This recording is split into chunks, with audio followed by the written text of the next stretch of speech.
The other thing that we talked about is also looking into heroes that we've had throughout Islamic history. I know I've talked about the Muslim Sahaba, and I've talked about one history, from one story from the Quran, but our Islamic history is riddled with many, many heroes who came across, alhamdulillah, many different times.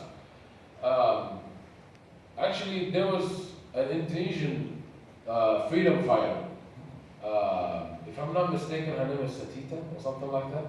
You guys heard that name before? No? Okay. So there's a sheikh, actually she was a hafidha as well. She was a freedom fighter who used to lead Indonesians in fight against fighters from outside of Indonesia. Right?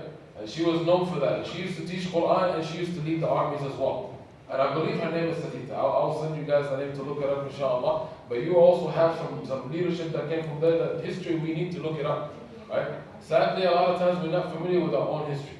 And the people before us don't have heroes because they forgot their history. And they lost their youth, and then from there lost the entire movement or lost entire communities. And we don't want to have that. So we want to look back into our history. We want to look at the people that we need to look up to and see what they have done to become successful.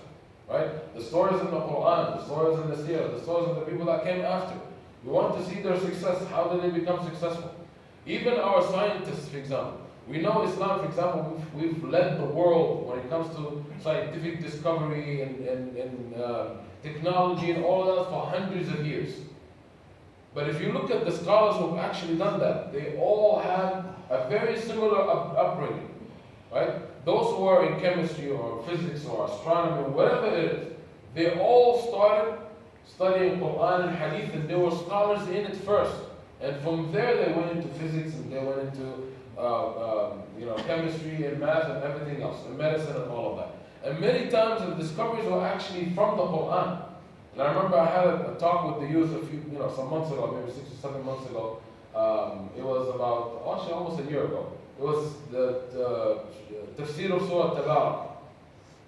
And I mentioned in it that there's an ayah in the second page of Surah Tabarak where Allah subhanahu wa ta'ala says, how come they don't look at the birds, how they are flying above them and nothing holds them up except the most merciful. And I said that ayah and another ayah in the Quran that talks also about how flying objects or birds are flying in the sky, nothing holds them up except Allah. Same thing, but here Allah used Allah and here is used Rahman. So there is a scholar by the name of Abbas ibn Farnas who lived hundreds of years ago in Spain. And he looked at that ayah and this ayah, and he, with his upbringing, with his Islamic scholarship, he understood that there's a difference. He said, you know what, from what I've learned, Allah uses the word Ar-Rahman when He talks about living beings. And Allah uses Allah when He includes living and non-living things. So that means, in this ayah, Allah is talking about birds. In this ayah, Allah is talking about birds and things that fly that are not alive. That means we can fly. So He devised something to actually help him to fly, and that was the first human being to actually successfully fly. He actually put that. He was a physicist as well. But the thing is, his idea came from him reading the Quran, doing his dhikr and doing all of that, and then he said, hold up. He started thinking about it, and then he went into his lab and then created that device.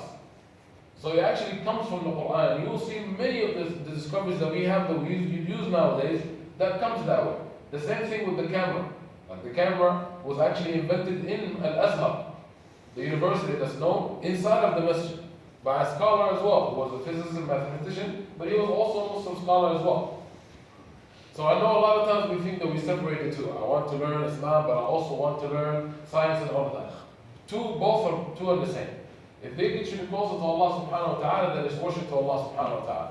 In the Quran, we are told to look in the sky and look in the earth and look at everything and learn about the creation of Allah subhanahu wa ta'ala. So don't ever think that that's different and I need to study Islam separate. No. Studying those sciences, if you have the right intention, it is also worship to Allah subhanahu wa ta'ala. We are supposed to actually do that. Right? So all of that inspiration comes from the Quran. And if all of that comes from the Quran, and Allah subhanahu wa ta'ala talks about how it touches the heart and changes you and all of that, then we have to look for that effect from the Quran when we read it, inshallah. So again, we ask Allah subhanahu wa ta'ala to fill our hearts with the Quran. We ask Allah subhanahu wa ta'ala to allow us to be moved by the Quran and not allow us to be among those people who only recite the Quran and it doesn't go past their throats. We ask Allah subhanahu wa ta'ala to allow the Quran to penetrate our hearts. We ask Allah subhanahu wa ta'ala to soften our hearts and not let us like the people who argued with Musa alayhi salam in those ayat that are read in Salat al-Fajr. We ask Allah subhanahu wa ta'ala to soften our hearts, put mercy and kindness in it. We ask Allah subhanahu wa ta'ala to always keep us in close kinship. And we ask Allah subhanahu wa ta'ala to allow us all to help each other, to guide each other, to be closer to Allah subhanahu wa ta'ala. We ask Allah subhanahu wa ta'ala to always look further upon us and not to test us with anything that we cannot bear. And we ask Allah subhanahu wa ta'ala to forgive all of our sins, forgive all of our shortcomings, and to allow us inshallah to be the best person that we can be and to be great examples for those who are around us. Just like the Prophet sallallahu alaihi wasallam, the companions were to us, we ask Allah subhanahu wa ta'ala to include us inshallah among those who enter the Jannah without being questioned. We ask Allah subhanahu wa ta'ala to join us with the prophets, with the righteous, with the martyrs, inshallah, and the Qiyamah in the highest Jannah inshallah. Subhanakallahumma wa bihamdik, nashhadu an la ilaha illa anta, nastaghfiruka wa natubu ilayk.